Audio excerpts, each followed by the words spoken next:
Hello and welcome to another Let's Play. This time the game I'll be playing is Uru, Ages Beyond Myst. Uru is a spin-off game of the Myst series, and it used to consist of two different parts, an offline portion and an online portion, called Uru Live. Uru Live no longer exists, so I'll just be playing the offline portion. I will also be playing the expansion packs to Dunny and Path of the Shell, but it will take some time just to get through the basic Uru game itself first, so let's not get ahead of ourselves. Before we can begin our journey in Uru, we must create an avatar. Uru is set in the present day, or what was present day when Uru came out in 2003, 2 centuries after the events of the first 4 Myst games. And we no longer play the mysterious stranger who helped Atris in the first 4 Myst games, but instead we play ourselves. In fact, one of the intended meanings for Uru is you are you, meaning that you play yourself. Avatar creation was mainly useful for the online portion of the game, but we also see the avatar during the offline portion, so let's create one. It works basically like any character creation facility in any other game. You can pick between various options. There's not that much variety to choose from. I actually have more options than you would have had if you just installed the original Uru, because I'm playing Uru Complete Chronicles, which includes the expansion packs. Well, I'll pick ponytail hair. Not that I have a ponytail, but I do have long hair, and there's no other long hair option.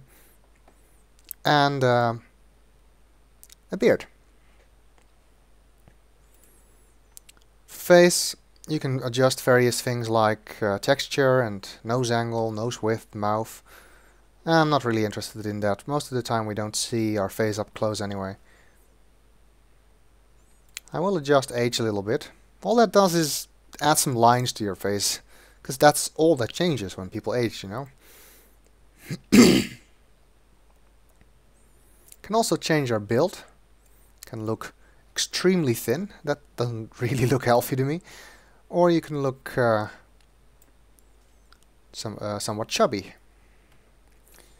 I'll leave that to the somewhat average build.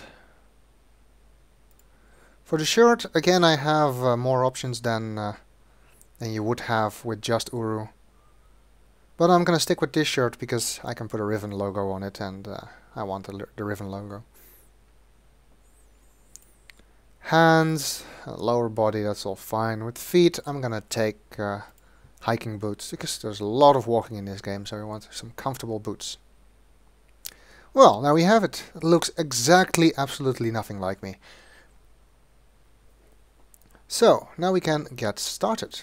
Of course, first there is an introduction movie to watch.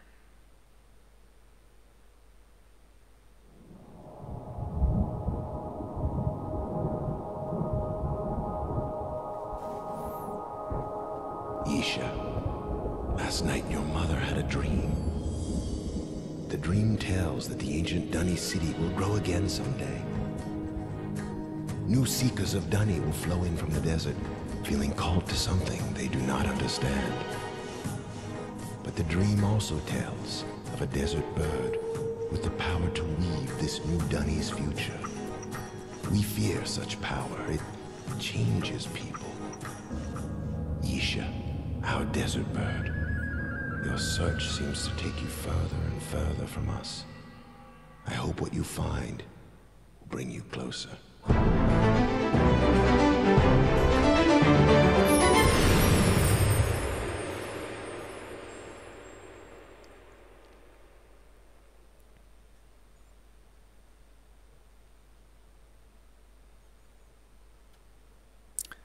And so we begin Uru.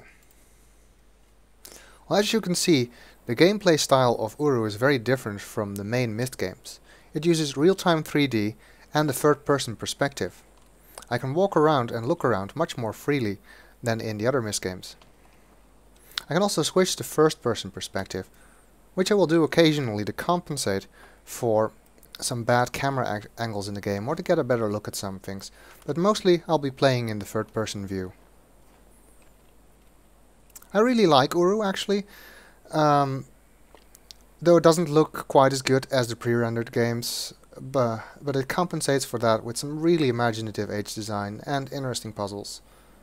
I feel Uru really makes use of the extra freedom you get from real-time 3D, while Myst 5, for instance, which also uses real-time 3D, really didn't manage to do that. It just felt like a pre-rendered Myst game, only with worse graphics.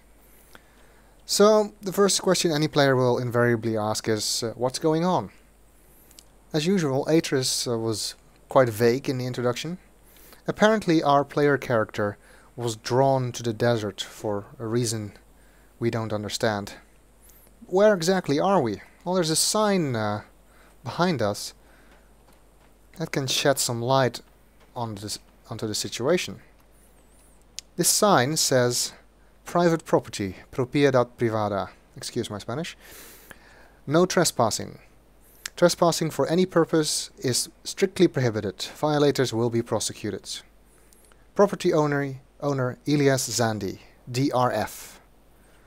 Something that's buried, we cannot read. County, New Mexico. So we are apparently in New Mexico. Now you may remember from the Riven videos that I made that I said that the Great Dunny Cavern was located in New Mexico, and that is not a coincidence. In fact, the great shaft to the surface made by the Dunny shortly before the fall comes to the surface somewhere near here, although we won't actually be seeing that shaft in this game. Although I think we may see it during Path of the Shell, but that's a long way off. Before I move on, I want to take a look behind the sign.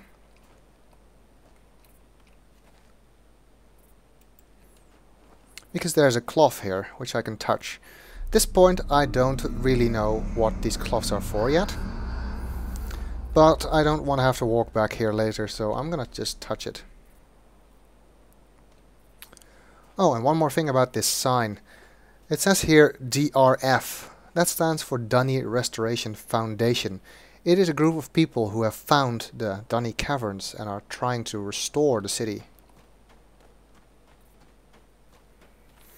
But we will find out more about that later. For now, let's move on. We want to know why we're here.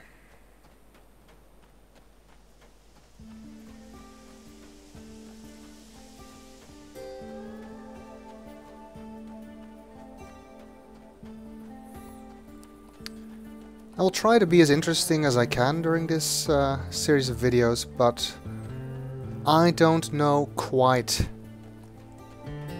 as much about Uru as I did about Riven, so I might not be as interesting, but I do still know quite a bit about the game, so I will try to be as interesting as I can. Here we find a volcano. Hopefully it's a dead volcano with keep out signs, and we have to keep out because we cannot jump across this fence. You might recognize this phenomena as the insurmountable waist-high fence, for those of you who read TV tropes.